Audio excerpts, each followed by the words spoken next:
Assalamualaikum warahmatullahi wabarakatuh. Perkenalkan, nama saya Ahmad Budiman dari kelas Fatwa dan Jurisprudensi Hukum Keluarga B. Di sini saya akan memenuhi tugas UTS mata kuliah Fatwa dan Jurisprudensi Hukum Keluarga. Materi yang pertama yaitu pengertian serta ruang lingkup fatwa dan jurisprudensi, kodok dan konun. Kedua, posisi fatwa dan jurisprudensi dalam sistem hukum di Indonesia. Ketiga, fatwa dalam lintasan sejarah tasyrik. Yang keempat, keberadaan MUI dan Komisi Fatwa serta metode istinbat hukumnya. Yang kelima, eksistensi organisasi NU, Lajnah Bahsul Masail, dan metode istinbat hukumnya. Yang terakhir yaitu keberadaan organisasi Muhammadiyah, Majelis Tarjih, dan metode istinbat hukum. Materi yang pertama yaitu pengertian serta ruang lingkup fatwa dan jurisprudensi, kodok dan konun. Pengertian fatwa, jurisprudensi, kodok dan konun. Pengertian fatwa. Fatwa menurut bahasa berarti jawaban mengenai suatu kejadian atau peristiwa. Sedangkan pengertian fatwa menurut syara adalah menerangkan hukum syara dalam suatu persoalan sebagai jawaban dari suatu pertanyaan. Jurisprudensi adalah keputusan hakim terdahulu terhadap suatu perkara yang tidak diatur oleh undang-undang dan dijadikan pedoman oleh hakim lainnya dalam memutuskan perkara yang sama. Kodok. Kodok adalah vonis atau keputusan yang dilakukan oleh seorang hakim atas suatu perkara atau perseteruan dua belah pihak atau lebih. Dalam prakteknya, seorang qadhi terikat pada konun atau undang-undang yang berlaku di suatu wilayah tersebut. Konun adalah undang-undang atau hukum positif yang berlaku di suatu wilayah hukum, dan konun yang berlaku di suatu negara Islam bisa saja bersumber dari sejumlah hasil fatwa, satu atau gabungan dari beberapa madzhab fikih. Dan ruang lingkup fatwa yaitu bersifat umum atau tidak terbatas untuk seluruh umat dan juga tidak mengikat bagi seluruh umat.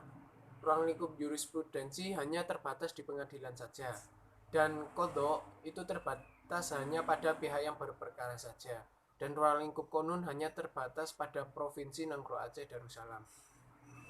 Materi yang kedua yaitu posisi fatwa dan jurisprudensi dalam sistem hukum di Indonesia. Posisi fatwa dalam sistem hukum di Indonesia.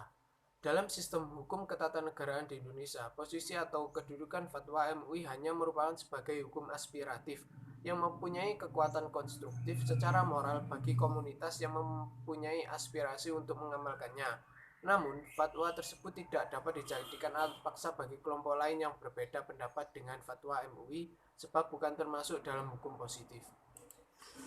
Dan posisi jurisprudensi dalam sistem hukum di Indonesia. Di sini saya mengutip menurut Jimli As-Sadiki, kendati kedudukan jurisprudensi adalah sedemikian penting, namun peranan jurisprudensi belum mendapat perhatian yang cukup, baik dalam pengajaran hukum maupun dalam praktik hukum. Pertama, sistem pengajaran hukum kurang sekali menggunakan putusan hakim atau jurisprudensi sebagai bahan bahasan. Kedua, dari segi praktik hukum, putusan hakim atau jurisprudensi legali non banding, karena sistem hukum Indonesia tidak menjalankan sistem preseden. Materi yang ketiga yaitu fatwa dalam lintasan sejarah tasyrik. Fatwa dalam lintasan sejarah tasyrik munculnya berkaitan erat dengan periodisasi tasyrik hukum Islam itu sendiri. Secara historis, seorang yang pertama kali berfatwa dalam Islam adalah Nabi Muhammad SAW. Dan setelah beliau wafat, tugas fatwa dilanjutkan oleh para sahabat. Dan fatwa tersebut kemudian dikenal dengan fatwa sahabi. Setelah masa sahabat berakhir, kegiatan berfatwa dilanjutkan oleh tabi'in. Generasi ini adalah mereka yang sempat berguru pada generasi sahabat. Proses transformasi keilmuan yang berlaku antara sahabat dan tabi'in terjalin berdasarkan metode periwayatan baik secara langsung maupun tidak langsung. Secara umum, fatwa dan perundangan pada era tabi'in masih hampir sama dengan apa yang berlaku pada masa sahabat. Setelah masa tabi'in, fatwa berkembang melalui para imam yang mujtahid dan pengikutnya. Pada masa ini, masalah-masalah fikih mulai dibukukan sebagaimana mengalami proses transformasi fatwa ketika diasimilasi ke dalam karya-karya fikih. Fatwa primer juga mengalami transformasi fatwa yang sama dalam perjalanannya dari primary fatwa kepada modified fatwa. Fatwa ini melalui dua cara, yaitu tajrid dan takhlis. Perkembangan fatwa selanjutnya adalah pada era modern, ditandai dengan munculnya ulama kontemporer seperti Yusuf Al-Qaradawi dan Wahbah Zuhaili. Materi yang keempat yaitu MUI dan Komisi Fatwa serta metode istinbat hukumnya. Majelis Ulama Indonesia didirikan pada tanggal 26 Juli 1975 Masehi atau 17 Rajab 1375 Hijriah di Jakarta. Berdasarkan pedoman dasar tahun 2005 pada bab 1 162 pasal 1 ayat 2. Bermula dari konferensi para ulama di Jakarta yang diselenggarakan oleh Pusat Dakwah Islam. Pedoman rumah tangga MUI tanggal 21 Jumadil Akhir 1426 Hijriah, yaitu pertama sebagai ahli waris tugas para nabi yang menyebarkan ajaran Islam, kedua sebagai pembimbing dan pelayan umat atau Ro'i wa Khodim al-Ummah, di mana melayani umat dan bangsa dalam memenuhi harapan, aspirasi dan tuntutan dalam bimbingan dan fatwa keagamaan. Komisi Fatwa ditetapkan susunan kepengurusan MUI Pusat dengan ketua pertama Hamka dan ketua komisi pertama adalah Syukri Ghazali. Komisi ini diberi tugas untuk merundingkan dan mengeluarkan fatwa mengenai persoalan-persoalan hukum Islam yang dihadapi masyarakat. Dan metode istinbat hukum di MUI ada 3 pendekatan, yaitu pertama pendekatan nas qot'i, yaitu berpegang pada Al-Quran dan As-Sunnah. Kedua pendekatan qauli, yaitu jawabannya dicukupi oleh pendapat atau qaul dari kitab Al-Mu'tabaroh. Apabila terjadi perubahan sosial maka dilakukan telaah ulang terhadap qaul tersebut. Ketiga pendekatan manhaji yang dilakukan dengan ijtihad jama'i. Materi yang kelima, organisasi NU, Lajnah Bahsul Masail dan metode istinbat hukumnya. Organisasi NU adalah suatu jamiah diniyah Islamiyah atau organisasi keagamaan Islam yang didirikan di Surabaya pada tanggal 16 Rajab 1344 Hijriah, bertepatan dengan tanggal 31 Januari 1926, yang berpedoman pada Al-Quran, As-Sunnah, Ijma' dan Qiyas. Kelahiran NU sebagai wujud semangat merdeka dari penjajah Belanda dan sebagai jawaban atas gerakan modernisasi di kalangan umat Islam yang mengancam tradisi Ahlussunnah wal Jamaah.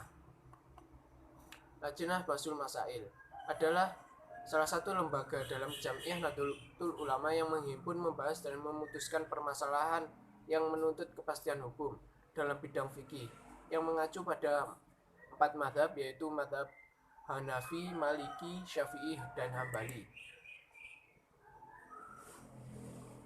Dan metode istinbat hukum di NU, istinbat di kalangan NU adalah menggali secara langsung dari Al-Quran dan hadis dengan cenderung ke arah perilaku ijtihad yang oleh para ulama NU dirasa sulit karena keterbatasan yang disadari oleh mereka.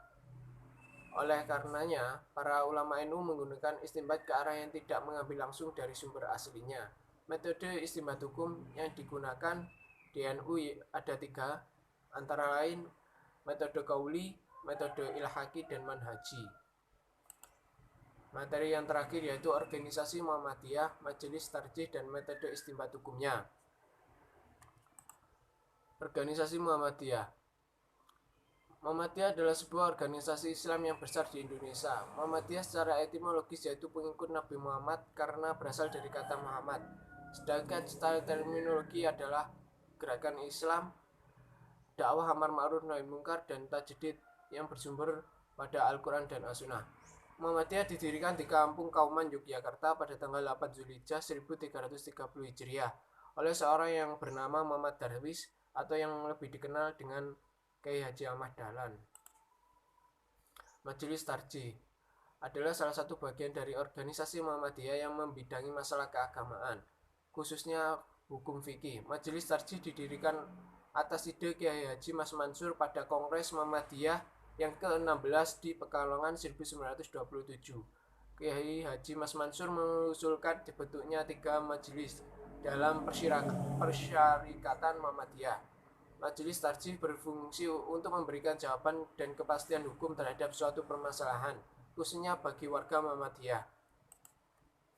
Metode istinbat hukum dalam organisasi Muhammadiyah ada 3, yaitu antara lain: pertama, bayani atau sematik, yaitu metode yang menggunakan pendekatan kebahasaan. Kedua, tahlili atau rasionalistik, yaitu metode penetapan hukum yang menggunakan pendekatan penalaran. Yang ketiga, istislahi atau filosofis, yaitu metode penetapan hukum yang menggunakan pendekatan kemaslahatan. Sekian dari saya. Wassalamualaikum warahmatullahi wabarakatuh.